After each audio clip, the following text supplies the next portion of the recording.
सभी स्टूडेंट्स को मेरा नमस्ते। आज कक्षा 11वीं के वीडियो में हम यूनिट नंबर फर्स्ट समुच्चय सेट्स के बारे में पढ़ेंगे।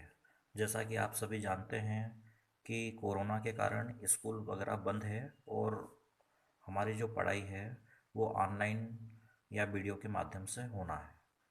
और आपकी जो एग्ज़ाम वगैरह है वो ओपन बुक एग्ज़ामिनेशन के द्वारा होगी एमपी बोर्ड के समस्त बच्चों के लिए। तो आज समुच्चय में हम सर्वप्रथम क्या क्या पढ़ेंगे उसकी रूपरेखा मैं आपको बता देता हूँ। सबसे पहले हम भूमि का इंट्रोडक्शन देखेंगे।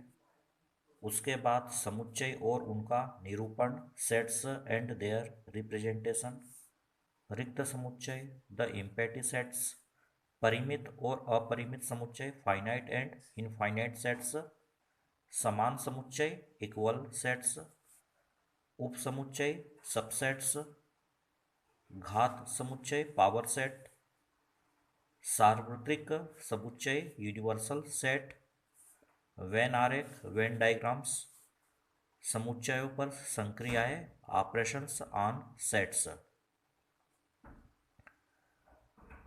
समुच्चयों का पूरक, कॉम्प्लीमेंट ऑफ ए सेट्स, और लास्ट में हमारा आर्टिकल रहेगा दो समुच्चयों के सम्मिलन और सर्वनिष्ठ पर आधारित व्यावहारिक प्रश्न, मतलब practical problems on union and intersections of two sets.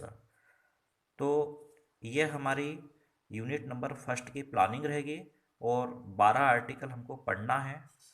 और हो सकता है कि आपको ओपन बुक एग्जामिनेशन के तहत कुछ न कुछ इसमें से फ़ायदा भी मिले। तो पहला अपन चैप्टर का जो फर्स्ट आर्टिकल है भूमि का, उसको हम स्टार्ट करते हैं। भूमिका वर्तमान समय में गणित के अध्ययन में समुच्चय की परिकल्पना आधारभूत है। आजकल इस परिकल्पना का प्रयोग गणित की प्रायः सभी शाखाओं में होता है। समुच्चय का प्रयोग संबंध एवं फलन को परिभाषित करने के लिए किया जाता है। ज्यामितीय अनुक्रम, प्रायिकता आदि के अध्ययन में समुच्चय के ज्ञान की आवश्यकता पड़ती है। समुच्चय सिद्धांत का विकास जर्मन गणितज्ञ जॉर्ज केंटर द्वारा सन 1845 से 1918 के द्वारा किया गया था। त्रिकोणमितीय श्रेणी के प्रश्नों को सरल करते समय उनका समुच्चय से पहली बार परिचय हुआ था। इस अध्याय में हम समुच्चय से संबंधित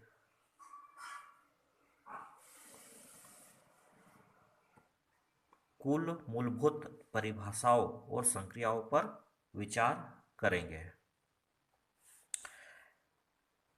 Introduction: The concept of sets serves as a fundamental part of the present day of mathematics. Today, this concept is being used in almost every branch of mathematics. Sets are used to define the concepts of relation and functions. The concept of relation and function, the study of geometric sequence, probability, and other also fields, requires the knowledge of sets. The theory of sets was developed by German mathematics George Cantor 1845 to 1918. He first encountered sets while working on problem on trigonometric series. In this chapter we discuss some basic definitions and operations involving sets. अब dear student, हम देखते हैं समुच्चय और उनका निरूपण, sets and their representations. Actual में हम हमारे दैनिक जीवन में अनेक वस्तुओं का कुछ न कुछ संग्रह करते रहते हैं। जैसा कि आप सभी जानते होंगे, है ना, समुच्चय को अगर समझना है हमको, ठीक है, तो समुच्चय को समझने के लिए हमारे जो दैनिक जीवन में हम जो चीज़ें करते हैं या आसपास के जो भी है वातावरण की चीज़ें या समाज के अंतर्गत जो भी कार्य अपन करते हैं, ठीक है, चाहे वो खेल से संबंधित हो, ठीक है, या कहीं पे कुछ लेक्चर भाषण हो रहा है तो उस आधार पे भी अपन एक एग्जाम्पल दे सकते हैं, ठीक है। खेल के आधार पे अगर देखें तो जैसे कि ताश की गड्डी यानी ए पैक ऑफ कार्ड्स, ठीक है, वहाँ पर हम क्या कर रहे हैं कि एक संग्रह संग्रह यानी क्या कर रहे हैं, कलेक्शन कर रहे हैं, ठीक है। कलेक्शन कैसे कर रहे हैं अपन, दैनिक जीवन में जो भी हमारे आसपास की वातावरण की चीज़ें वगैरह हैं, ठीक है, उसके ऊपर से हम ये एग्जाम्पल लेके ना आपको परिभाषा की ओर लेकर चलेंगे।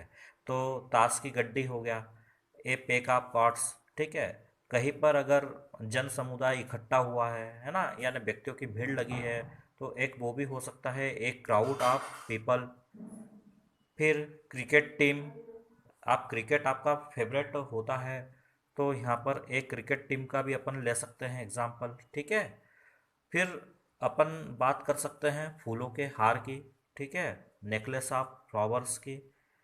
तो ये जितने भी हमारे दैनिक जीवन में एग्जाम्पल आ रहे हैं, ठीक है, ये सब एक तरह से संग्रह है, कलेक्शन है, ठीक है, यानी इनको हम कलेक्ट करके रख रहे हैं, ठीक है।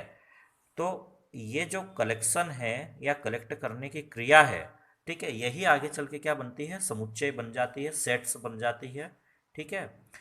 और भी हम गणित में विभिन्न संग्रहों की चर्चा कर सकते हैं, ठीक है। फॉर एग्जाम्पल के लिए in mathematics also we have come across of collection. For example, जैसे हम एक नंबर वन पे एक एग्जाम्पल लेते हैं गणित के लिए कि 10 से कम विषम प्राकृत संख्याएं, अर्थात 13579, ठीक है, odd natural number less than 13579। तो ये जो है नंबर वन पे लिखा हुआ पॉइंट, ये भी एक क्या है, कलेक्शन है, ठीक है। कलेक्शन किसका है, ऑड नंबर का है। और किस टाइप का ऑड नंबर का है, लेस देन 10 का है, यानी 10 से कम का ये ऑड नंबर का ये कलेक्शन है। फिर अगर हम भारत की नदियों के बारे में भी बात करें तो द रिवर्स ऑफ इंडिया, जितनी भी भारत की नदियां हैं ये भी सब क्या है, एक कलेक्शन है रिवर्स का। फिर नंबर थर्ड पे अगर बात करें हम, तो अंग्रेजी वर्णमाला के स्वर यानी A E I O U, the vowels in English alphabets namely A E I O U, ठीक है, ये सब क्या हैं आपके समुच्चय के अंतर्गत डेफिनेशन की ओर अपन धीरे धीरे जा रहे हैं। तो ये एक तरह से एग्जाम्पल होना है ये समुच्चय के। लेकिन इससे हम एक चीज़ निकाल के लाएंगे, कंक्लूजन निकाल के लाएंगे, वो मैं आपको लास्ट में भी बताऊंगा क्या आएगा वो कंक्लूजन इन सबसे। और भी हो सकते हैं एग्जाम्पल, विभिन्न प्रकार के त्रिभुज, वेरियस काइंड्स ऑफ ट्राइंगल्स, ठीक है, संख्या 210 के अभाज्य गुणनफल, अर्थात 2357, है ना, prime factor of 210 namely 235 and 7, है ना। ये आप तो जानते हो कि 210 के, है ना, प्राइम फैक्टर क्या हो सकते हैं, 2357 हो सकते हैं, ठीक है। अगर इक्वेशन की एक बात करें अपन, तो एक इक्वेशन है एक्स स्क्वायर माइनस का 5x प्लस 6 इक्वल टू 0 के मूल, अर्थात 2 या 3, the solution of the equation, है ना, x square minus 5x plus 6 क्या हो सकते हैं उसके, 2 और 3, इस प्रकार से हो सकते हैं, ठीक है। फिर इसके और अगर अपन आगे चल रहे हैं तो और भी देख सकते हैं, किस प्रकार से अपन देख सकते हैं कि यहाँ पर हम स्पष्ट देख रहे हैं इन सभी उदाहरणों में कि एक शब्द का यूज हुआ है, वो शब्द क्या है यहाँ पे, सुपरिभाषित, ठीक है। मतलब परिभाषित तो है लेकिन उसके अंतर्गत एक शब्द यूज हुआ है सु करके, मतलब सुपरिभाषित, ठीक है। तो ये सुपरिभाषित जो शब्द यूज हुआ है, ठीक है, तो इस सुपरिभाषित शब्द का क्या अर्थ होगा, इसको अभी मैं आगे समझाऊंगा आपको। सुपरिभाषित संग्रह इस अर्थ में है कि किसी वस्तु के संबंध में हम यह निर्णय निश्चित रूप से ले सकते हैं कि वह वस्तु एक प्रदत्त संग्रह में है अथवा नहीं है, ठीक है। मतलब कि परिभाषित का डिफाइंड यह हुआ मीन्स उसका कि वहाँ पर वो वेल डिफाइंड है कि नहीं हो रही है, और जो कलेक्शन है तो उस सब्जेक्ट से रिलेटेड है कि नहीं है, ऑब्जेक्ट से रिलेटेड है कि नहीं है, उसकी हम बात कर रहे हैं, ठीक है। मतलब we know that the each of the above example is a well defined collection of objects in the sense that we can definitely decide whether a given particular object belongs to given collection or not। ठीक है, तो इस type से हमको देखना पड़ेगा कि जो भी आप एग्जाम्पल ले रहे हैं, ठीक है, तो उसमें वो सुपरिभाषित है कि नहीं है, ठीक है, उसको हमको देखना पड़ेगा। तो देखो, गणित में कुछ विशेष प्रकार के हम प्रयोग करते हैं नोटेशन, ठीक है, जो समुच्चय में भी बहुत ज़्यादा जो है यूज़ होता है, ठीक है।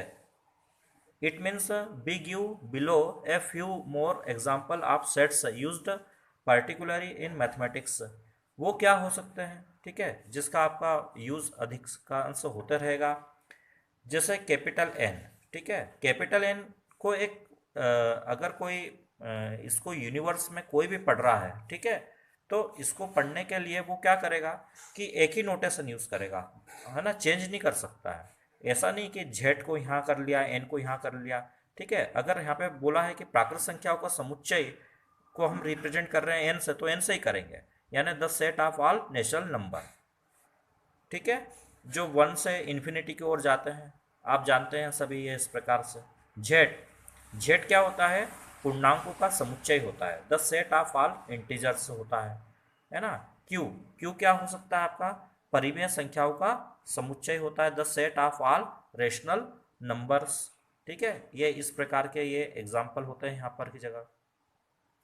फिर अगर अपन आर की बात करें, ठीक है, पूर्णांक, पूर्णांक मतलब उसमें अपन क्या कर सकते हैं, इंटीजर, पूर्णांक आप सभी जानते हैं कि अगर उसमें जीरो इंक्लूड कर दिया जाए, ठीक है, तो जीरो टू इन्फिनिटी ये सब क्या बन जाएंगे, आपके पूर्णांक बन जाएंगे, ठीक है। परिमेय में क्या होता है कि upon q is equal to P upon Q के रूप की जो भी नंबर्स होंगे उसको अपन परिमेय संख्याएं कहेंगे, है ना, the set of rational number कहेंगे उसको, ठीक है। रियल नंबर आप जानते हैं माइनस इन्फिनिटी से प्लस इन्फिनिटी चलता है, ठीक है, तो वास्तविक संख्याओं का समुच्चय को हम आर से रिप्रेजेंट करेंगे, the set of all real numbers. Z plus, Z plus किसका होता है, धन पूर्णांकों का समुच्चय होता है, the set of positive integers. Q plus, Q plus क्या होता है, धन परिमेय संख्याओं का समुच्चय होता है, the set of positive numbers. और आर प्लस, आर प्लस क्या होगा यहाँ पे, धन वास्तविक संख्याओं का समुच्चय होगा, the set of positive real numbers. फिर अपन और आगे भी चर्चा करते हैं। अब हम समुच्चय की परिभाषा की ओर जा सकते हैं। आपने जितने भी अभी तक उदाहरण देखे हैं, समझे हैं, उस आधार पर हम क्या कर सकते हैं, समुच्चय की डेफिनेशन को यहाँ पर दे सकेंगे, ठीक है। तो यहाँ पर हम देख रहे हैं डेफिनेशन ऑफ सेट्स, समुच्चय की परिभाषा क्या बन सकती है यहाँ पर। तो हमने वहाँ पे देखा था एक सुपरिभाषित शब्द का यूज़ हुआ था, ठीक है, और एक संग्रह का। तो सुपरिभाषित और संग्रह को अगर मिक्स कर दिया जाए, मिला दिया जाए, तो इसके आधार पर हम एक परिभाषा का निर्माण कर सकते हैं। वो परिभाषा क्या हो जाएगी हमारी, कि वस्तुओं के सुपरिभाषित संग्रह को हम एक समुच्चय कहते हैं, है ना। इंग्लिश में किस प्रकार से पढ़ा जाएगा, a set is a well defined collection of objects, ठीक है। और इसके जो एग्जाम्पल है, तो एग्जाम्पल हमने पूर्व में देख चुके हैं, उसी के आधार पर यह डेफिनेशन का निर्माण हुआ है। सेट्स में कुछ हमको बिंदुओं का ध्यान में रखना पड़ता है, कुछ इंपॉर्टेंट थोड़े से नोट होते हैं, उसकी ओर अपन ध्यान रखते हैं। जैसे पहले नंबर का एक नोट है, क्या लिखा है कि समुच्चय के लिए वस्तुएं, अवयव तथा सदस्य पर्यायवाची पद है, ठीक है। क्या हुआ इसका अर्थ कि objects, elements and members of a set are synonymous term. मतलब कि यहाँ पर हम या तो किसी स्पेशल वस्तु की बात करेंगे या एलिमेंट्स की, ठीक है, तो वो होना ही होना चाहिए उसमें, ठीक है। एक मेन इंपॉर्टेंट बात ये वाली हो गई, है ना। मतलब समुच्चय के लिए वस्तु तो मस्ट इम्पोर्टेंट है ही, उसी के आधार पे आप बता पाएंगे कि वो समुच्चय है कि नहीं है। फिर नंबर 2, समुच्चय को प्रायः अंग्रेजी वर्णमाला के बड़े अक्षरों से निरूपित करते हैं, ठीक है। जैसे A B C x Y Z, है ना। Sets are usually denoted by capital letters, ठीक है। हम कैपिटल लेटर्स के द्वारा ही इसको दर्शाएंगे, है ना। ऐसा नहीं कि अपन स्मॉल में इसको लेके चलेंगे, ये स्टैंडर्ड तरीका है बताने का। कैपिटल लेटर में A B C x Y Z, है ना, इस टाइप से ही इसको अपन शो करेंगे। समुच्चय के अवयवों को अंग्रेजी वर्णमाला के छोटे अक्षरों द्वारा प्रदर्शित करते हैं। अब आपने एक सेट तो बना लिया, उसको नाम भी दे दिया एबीसी, लेकिन उसके अंतर्गत जो भी वस्तुएं होंगी, अवयव होंगे, ठीक है, सदस्य होंगे, तो उन सदस्यों को, ठीक है, हम किस प्रकार से नोटेशन में लाते हैं, वो सदैव स्मॉल लेटर्स में यूज़ किए जाते हैं ना। जैसे A B C x Y z, ये सब स्मॉल लेटर में होंगे। The elements of a sets are represented by small letters a B C x Y z, ठीक है। तो ये तीन मेन बिंदु आपको ध्यान रखना है। तो इसके आधार पर आप समुच्चय को अच्छे से और परिभाषित अपने रूप में भी कर पाएंगे और दूसरों को भी समझा पाएंगे।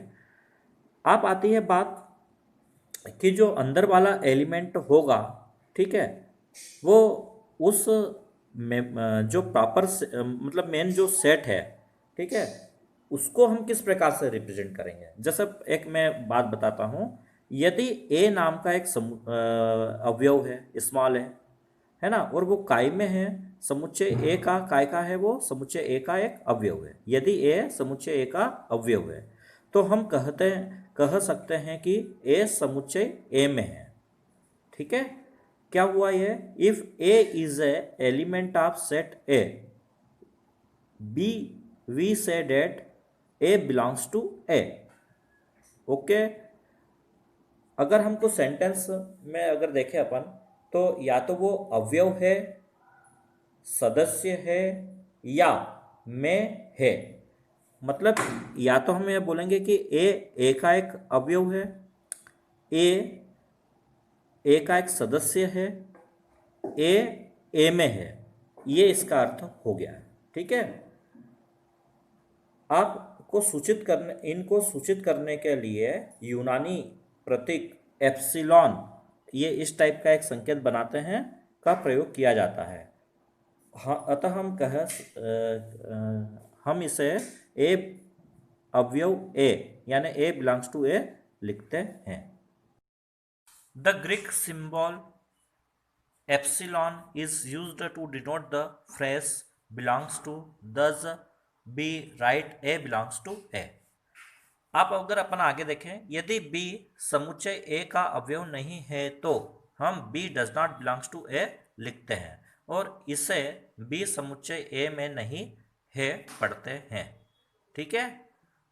मतलब क्या है कि बी समुच्चय ए का अवयव नहीं है, तो इस अवस्था में हम उसको कैसे दर्शाएंगे, उसका निरूपण का तरीका क्या होगा, ठीक है। तो वो देखते हैं अपन। If b is not an element of set A, we write b does not belongs to A and write b does not belongs to A, ठीक है। मतलब एप्सिलॉन का साइन तो अपन बना रहे हैं, और ऊपर से एक ऐसा एक निशान और बना देते हैं, ऐसा, है ना, इस टाइप से। तो ये यही रिप्रेजेंट करता है कि B does not belongs to A. Dear students, अब हम किसी समुच्चय को निरूपित करने की विधियां देखेंगे। तो एक्चुअल में कोई भी समुच्चय है तो उसको निरूपित करने की दो विधियां होती है। There are two method of representing a set. पहली क्या होगी, रोस्टर या सारणीबद्ध रूप। इंग्लिश में उसे क्या पढ़ा जाएगा, रोस्टर और टेबुलर फॉर्म। दूसरी कौन सी होगी, समुच्चय निर्माण रूप, है ना, उसे कहा जाएगा सेट बिल्डर फॉर्म। अब हम अगर हमारी देसी भाषा में समझें कि रोस्टर या सारणीबद्ध रूप किसको बोलेंगे, समुच्चय निर्माण रूप किसे बोलेंगे, तो हम हमारी एक देसी पद्धति से उसको याद करेंगे, जिससे आप लाइफ टाइम उसको याद रख सकें। जैसे क्या लिखा हुआ है, रोस्टर या सारणीबद्ध रूप। तो इसका यह अर्थ होता है कि आपको, जैसे ये मैंने लिखकर आपको बताया है, ताकि आप भी ऐसा लिख लेंगे तो आपको बिल्कुल याद रहेगा कि रोस्टर या सारणीबद्ध रूप में यदि हम समझें तो अगर वह मंझले कोष्ठक में अंकीय या सिर्फ अल्फ़ाबेट में कामा लगा के लिखा है तो वह फॉर्म रोस्टर कहलाती है। जैसे एक एग्जांपल के लिए मैंने कुछ यहाँ पर ए सेट में -2 -1 0 1 2 3 4 5 6 लिखा हुआ है। तो आप यहाँ देख रहे हैं कि सभी एलिमेंट के बीच में कॉमा लगा हुआ है, ठीक है। कॉमा लगा हुआ है और इनकी विशेषता क्या हुआ कि ये अंकों के रूप में लिखा गया है और यहाँ पे मंझला ब्रैकेट लगाया गया है ना। सदैव ध्यान रखिए कि जब भी हम सेट पढ़ते हैं तो यहाँ पे मंझला ब्रैकेट लगाते हैं, ठीक है। अगर आप ऐसे स्मॉल ब्रैकेट लगाते हैं तो ये बेड मैनर्स होता है ना, सेट में ये नहीं चलेगा, ठीक है। ये तो होना ही नहीं, ये गलत तरीका हो जाता है, ठीक है।